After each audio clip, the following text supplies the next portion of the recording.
Hello and welcome everybody. In today's video we will show you the most bad habits that are killing your motivation. If you feel demotivated and have a lack of energy to do the things you want, then you should consider reviewing your habits as well. Before we get started, don't forget to subscribe to our channel to receive all our news. 1.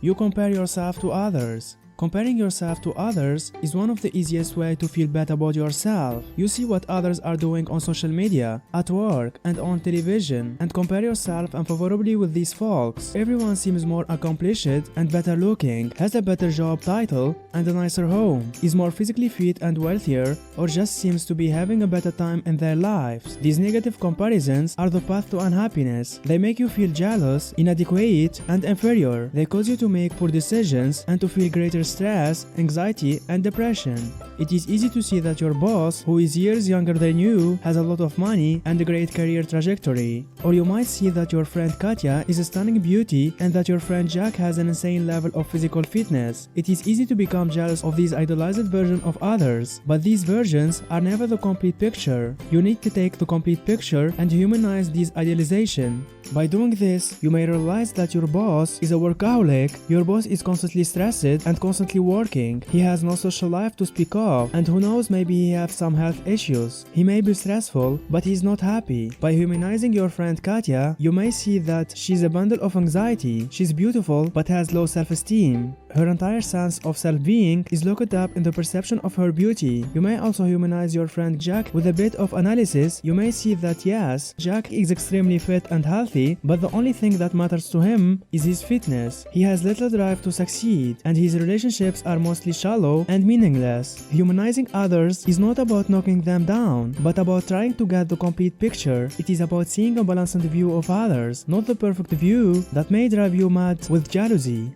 2. You don't trust yourself. What does it mean to trust yourself? It's one of those concepts that gets kind of complicated the more you think about it. For the most part though, if you don't do certain things, then it means that you don't truly trust yourself. And getting by without that sense of support from your own self can make everyday life much more complicated. In general, a person which is secure feels capable of meeting their own needs and caring for themselves. The person you need to trust first is yourself. No one can be consistently supportive of you as you can learn to be. And if you don't have already a strong sense of self-trust, then it's okay too. For starters, there are plenty of ways to improve your relationship with yourself. First, you must be aware of your feelings. You should decrease your stress level as much as you can with practicing meditation and mindfulness. You should also start to face difficult conversation or events. People who avoid confrontation at all costs may struggle with self-trust issues. People who don't trust themselves, they are more likely to avoid confronting some problems that facing them. Also, they try to avoid to take responsibility as well. People with a greater sense of trust probably have an easier time confronting difficult situations. Also, we advise you to make commitments. People who trust themselves find it easy to commit, whether that's committing to be on time, committing to take an action, or committing to achieve a goal. The person that does not trust themselves will often refrain from commitments to avoid failure. They may use language such as I hope to, I will try, words that already allow for failure and do not acknowledge full ownership of their actions. It's a subtle difference, but these sorts of words can say so much. To avoid that, we advise you to make a to-do list every day and keep yourself on schedule whatever it happens.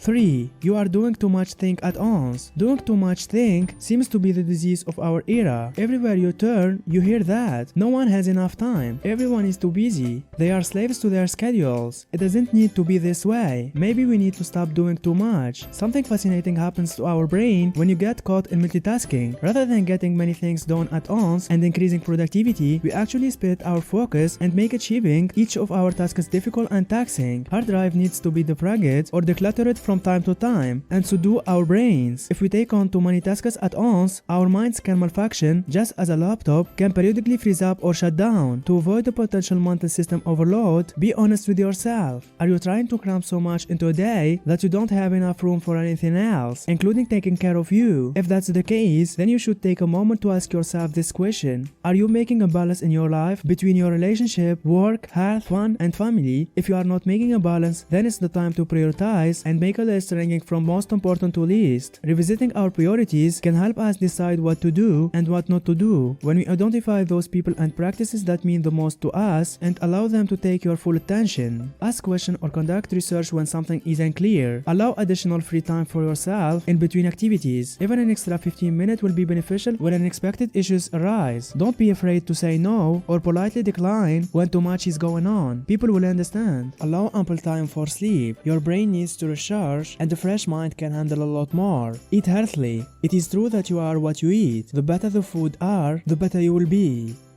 4. You don't have any goals. If you don't have goals, you won't be motivated because you don't know where you are going. You need to figure out where you want to go, and then your goals will take you there. Maybe you have heard about the importance of goal setting. You know that people with written goals succeed. The problem is you don't have any ambitious goals. When you don't have any ambitious goals, you are not really sure what you want from life. Maybe something a bit more than what you have currently got. But every time you try to write a list of goals, it seems like a futile exercise. We often think that a goal has to be something big. Maybe you have got the impression that goals need to be about money or success in some way that society has defined it. We all have natural interests and passions. They are those things that we get really excited about. Even though our friends and family might be bemused. Perhaps you absolutely love everything to do with baseball. Maybe you really enjoy playing the trombone. It could be anything. Write down a list of 5 or 10 things that you really enjoy. Is there a goal buried in any of them? Perhaps you have always had a desire to coach Little League. Maybe you had really liked to play your trombone in front of an audience. What goals arise from your interest? How could your hobbies become part of something bigger and more meaningful in your life?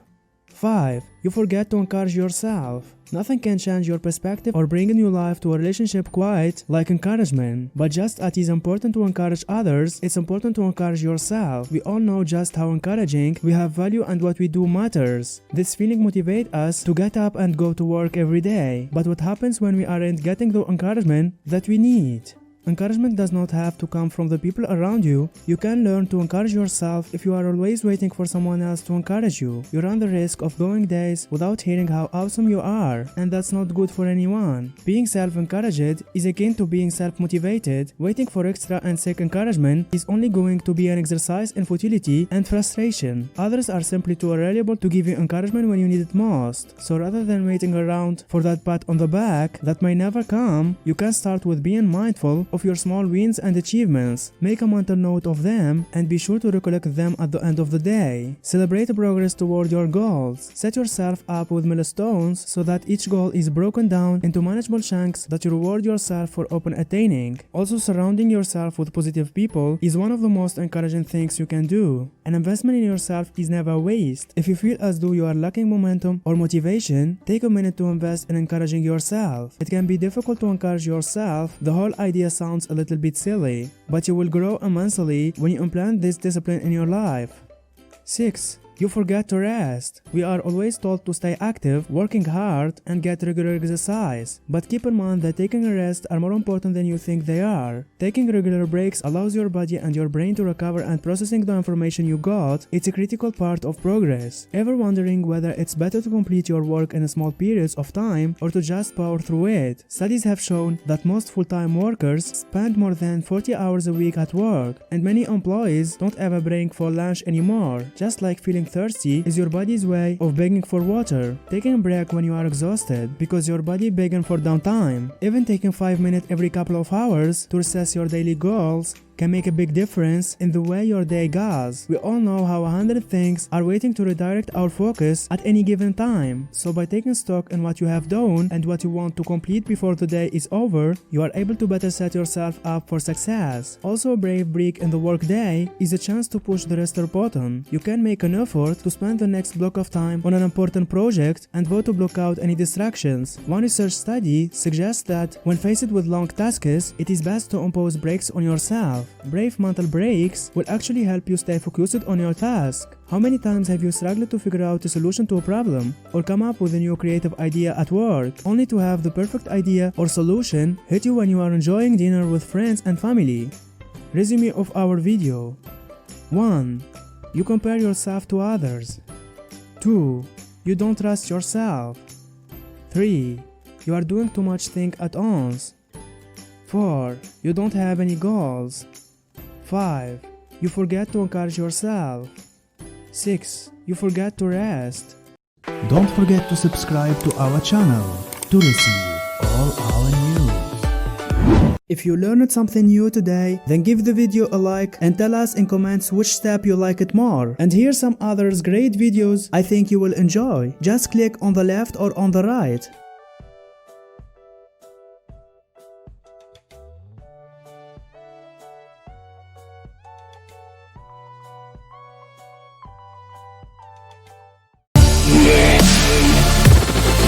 Ha ha.